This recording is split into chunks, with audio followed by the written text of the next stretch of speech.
વડોદરા શહેરના અધ્યક્ષ જયપ્રકાશ સોની દ્વારા સ્મશાનોના મુદ્દે પત્રકાર પરિષદ યોજી। વડોદરા શહેરમાં સ્મશાનોના મુદ્દે ખૂબ જ ચર્ચિત વિષય બન્યો છે। તેને લઈને વડોદરા મહાનગરપાલિકા દ્વારા સ્મશાનમાં 7,000 રૂપિયા ચૂકવવા પડે તેવી ચર્ચાએ જોર પકડ્યું હતું, પરંતુ સ્મશાનોમાં કોઈપણ પ્રકારનો ચાર્જ લેવામાં આવતો નથી। સ્મશાનોમાં સંસ્થાઓ દ્વારા સેવાઓ આપવામાં આવે છે, ત્યારે વડોદરા શહેર ભાજપ કાર્યાલય ખાતે શહેરના અધ્યક્ષ જયપ્રકાશ સોની દ્વારા આજે પત્રકાર પરિષદનું આયોજન કરવામાં આવ્યું હતું, જેમાં વડોદરા શહેરના સ્મશાનોમાં સંસ્થાઓ સેવા આપવા માંગતા હોય તો વડોદરા મહાનગરપાલિકાને સંપર્ક કરી શકો છો અને સ્મશાનમાં નિયમોને આધીન તમામ સંસ્થાઓ સ્મશાનમાં સેવા આપી શકે। વધુમાં ભાજપ अध्यक्ष जयप्रकाश सोनी जણાવ્યું હતું કે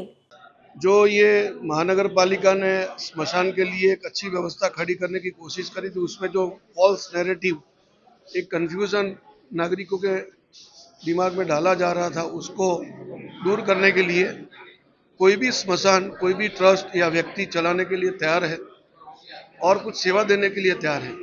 तो ये सेवा का ही काम है। और कॉरपोरेशन तो नागरिकों की सेवा के लिए ही बनी हुई है, तो कोई व्यक्ति ट्रस्ट उनके माध्यम से कुछ सेवा प्रदान करना चाहती है तो कॉरपोरेशन को हमने आग्रह किया है कि वो सेवा स्वीकार करे और कुछ नियमों के अधीन नागरिकों को कोई भी प्रकार की अड़चन ना आए, उस प्रकार से ये सेवा मिले, उस तरह का ये निर्णय आज हुआ है।